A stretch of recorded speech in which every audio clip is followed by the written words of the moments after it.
Hello student, आप सभी का स्वागत है हमारे चैनल नॉलेज हब में। इससे पहले हमने पढ़ा कि नवपाषाण काल और पूरा पाषाण काल, मध्य पाषाण काल के बारे में।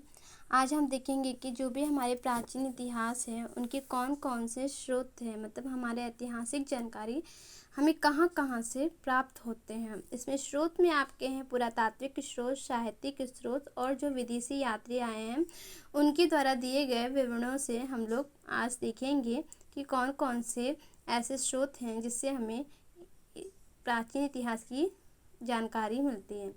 पुरातात्विक स्रोत में आपके बहुत सी सामग्रियां हैं जिसमें अभिलेख आ जाएंगे, जो इंस्क्रिप्शन है, सिक्के, कॉइन्स, स्मारक, जो भवन बनाए गए हैं, मूर्तियां और चित्रकला।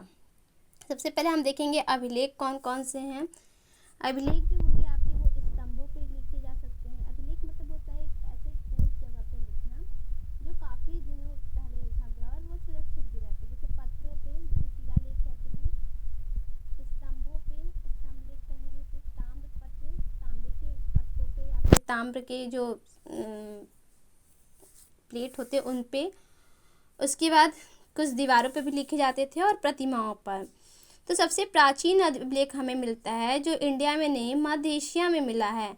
कौन सा? बोगज कोई स्थान से 1400 BC, AD नहीं है, BC है, ये ध्यान दीजिएगा, मिला है। इस अभिलेख में 4 देवता इंद्र, मित्र, वरुण और नास्तेय देवी देवताओं के नाम मिले हैं।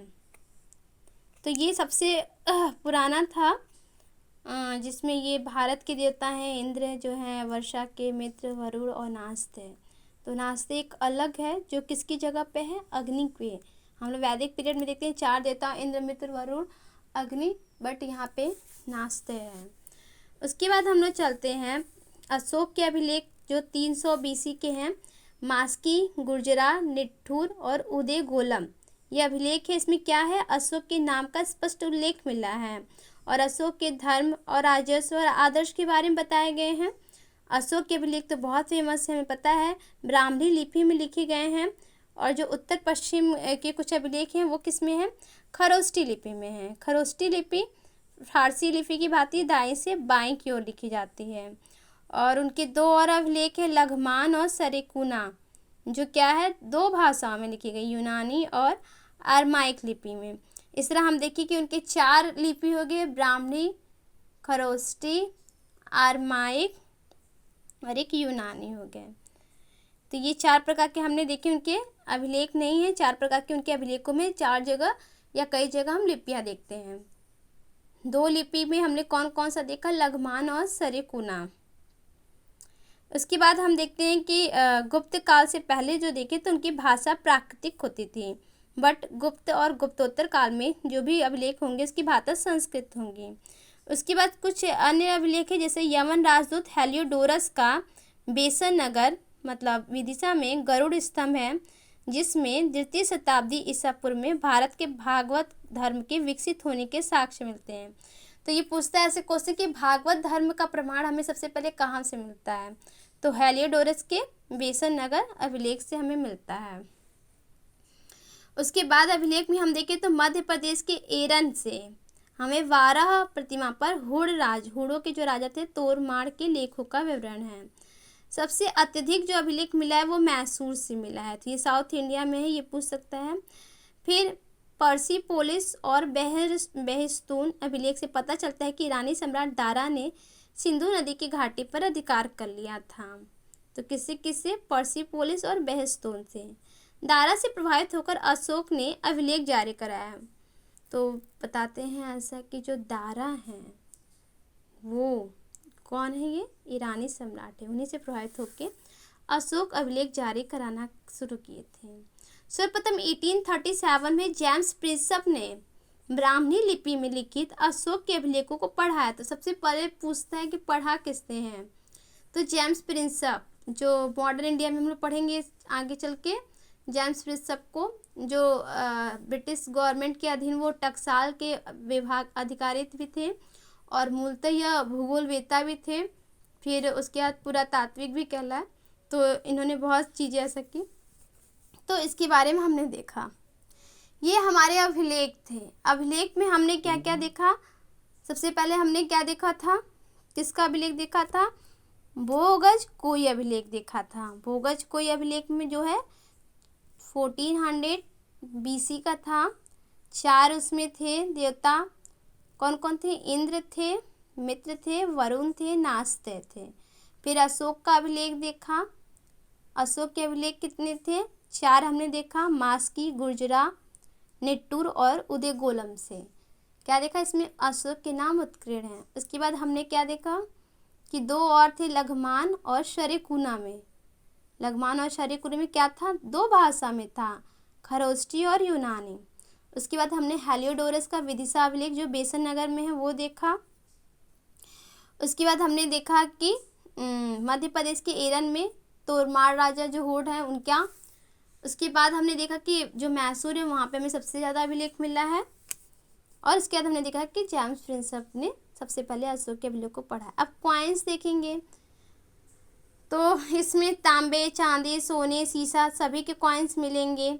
पकाई मिट्टी के बने सिक्के भी हमें मिलते हैं। ठीक है। आहत सिक्के या पंचमार्क सिक्के जो हैं वो भारत के प्राचीनतम सिक्के हैं। कब आएंगे? 5वीं सदी में आ रहे हैं। ठप्पा मार्का बनाए जाने के कारण इसे भारतीय भाषा में आहत कहा गया। सबसे पुरानी जो निधि है जो कहाँ से मिली? होड्स और पूर्वी यूपी और मगध में हमें मिली है। और ये जो पंचमार्क सिक्के हैं ये अधिकतर चांदी के होते थे, जबकि तांबे के सिक्के बहुत कम मिले हैं। इसलिए पंचमार्क सिक्का क्या गया? इन सिक्कों पर क्या था? पेड़, मछली, सांड, हाथी, अंधचंद्र आकार की आकृति बने रहते थे। सर्वाधिक जो सिक्के हमें मिलते हैं वो मौर्योत्तर काल के मिलते हैं। हाँ, उसमें प्रमुख है शीशे, चांदी, तांबा, सोने के हैं। सातवाहनों ने शीशे तथा गुप्त शासकों ने सोने के सर्वाधिक सिक्के जारी किए। यहाँ पे क्वेश्चन पूछता है कि सबसे पहले किसने जारी किया। अगर देखिए, अगर उसमें इंडो ग्रीक है, ठीक है, ऑप्शन में, और कुषाण है तो आप पहले इंडो ग्रीक लगाएंगे। और अगर इंडो ग्रीक नहीं है और बस कुषाण डायनेस्टी है तो कुषाण लगाएंगे। कुषाण डायनेस्टी में किसने किया है? विम कार्डिफिसिस ने किया है। ठीक है, सबसे पहले मैं दी हूँ। और सर्वाधिक किसने सिक्के जारी किए हैं? तो आपके हो जाएंगे सर्वाधिक सोने के सिक्के किसने जारी किए? ये क्वेश्चन होगा तो गुप्तास पीरियड में होगा। इसमें भी एक अलग क्वेश्चन पूछता है कि सर्वाधिक सिक्के किस गुप्ता राजा के टाइम में हुए हैं? तो कुमार गुप्त के टाइम।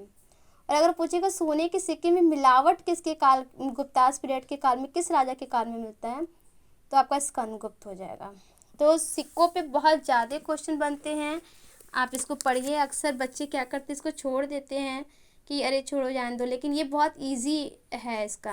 तो अगर इसे पढ़ेंगे तो आपको बहुत जल्दी याद है। जैसे सिक्कों पे भी लेख हम लोग पढ़ेंगे, जैसे कि हिंदू देवी देवताओं के सर्वाधिक जो है सिक्के किसने कराए? तो कुषाण राजा हुविस्क ने कराए हैं। तो इस तरह के क्वेश्चन हैं जो छूट जाते हैं। फिर मूर्तियाँ। प्राचीन काल में मूर्तियों का निर्माण जो है वो कुषाण काल से आ रहा है। कुषाण, गुप्तोत्तर काल में निर्मित मूर्तियों के विकास में जन सामान्य की धार्मिक भावनाओं का विशेष योगदान रहा है। कुषाण कालीन जो गांधार कला पर विदेशी प्रभाव है, जबकि मथुरा कला है जो पूर्णतः स्वदेशी है। तो मूर्तियों का विकास हम कुषाण डायनेस्टी में देख रहे हैं। भरहूत, बोधगया, अमरावती की मूर्ति कला में जनसाधारण के जीवन की सजीव झांकी हमें मिलती है। तो भरहूत, बोधगया और कहाँ है? अमरावती। उसके बाद हम देखते हैं स्मारक और भवन। प्राचीन काल में महलों और मंदिर की शैली में वास्तुकला के विकास पर पर्याप्त प्रकाश पड़ता है। उत्तर भारत के मंदिर नागर शैली, दक्षिण में जो है वो द्रविड़ शैली, और दक्षिण पथ के मंदिर को बेसर शैली। मतलब ये कह रहा है कि जो उत्तर भारत के मंदिर थे वो बेसर शैली से, नागर शैली से बनते थे, और जो साउथ इंडिया के हैं वो बेसर शैली, अरे सॉरी, द्रविड़ शैली थी। और इन दोनों के बीच के कुछ एरिया थे तो उसे कहा गया था बेसर शैली। दक्षिण पूर्व एशिया, मध्य एशिया में प्राप्त मंदिर और स्तूपों से हमें भारतीय संस्कृति के प्रसार पर प्रकाश भी पड़ता है कि मतलब कि डेवलप हुआ था। अब यहाँ पे कुछ अभिलेख दिए गए हैं, जैसे हाथी गुफा अभिलेख है वो कलिंग राजा खारवेल के हैं। ये खारवेल के घटनाओं की क्रमबद्ध जानकारी देते। जूनागढ़ अभिलेख वो रुद्रदामन की विजय और व्यक्तित्व कृतित्व। तो अब देखिए जूना गिरनार में एक और अभिलेख है, स्कंदगुप्त का भी जूनागढ़ अभिलेख है। वहाँ से हमें स्कंदगुप्त, चंद्रगुप्त और अशोक के नाम भी मिलते हैं। और इसी जूनागढ़ अभिलेख में मिलता है कि वो एक जो झील था सुदर्शन झील, उसका निर्माण शासकों ने करवाया था। नासिक अभिलेख है गौतमीपुत्र बलश्री का है। इसमें गौतमीपुत्र सातकर्णी की सैनिक सफलताओं तथा अन्य कार्यों का वर्णन है। तो ये है नासिक अभिलेख, किसका है? गौतमी बलश्री का। लेकिन इसमें वर्णन किसका हो रहा है? गौतमीपुत्र सातकर्णी का। प्रयाग स्तंभ है समुद्रगुप्त का, हरिसेन ने इसको लिखा, हमें पता है। और समुद्रगुप्त की विजयों का है वर्णन कि जैसे उसने कैसे 8 राज्यों की विजय की, 12 आर्य राज्यों की जीता, ये सब। मंदसौर है जो मालवा नरेश यशोधर्मन की, इसमें इसकी सैनिक उपलब्धि। एक मंदसौर अभिलेख जो है वो गुप्तास डायनेस्टी के कुमार गुप्त का भी है और उसमें शायद रेशम बुनकर का वर्णन किया गया है। ऐहोल अभिलेख पुलकेशिन सेकंड का है और इसमें हर्ष और पुलकेशिन सेकंड के युद्धों का वर्णन। इसी में भारवे और कालिदास जो हैं उनका भी वर्णन किया गया है, कालिदास के बारे में, क्योंकि कालिदास, ठीक है। उसके बाद है ग्वालियर अभिलेख पतिहार नरेश भोज गुर्जर पतिहार के विषय जानकारी है।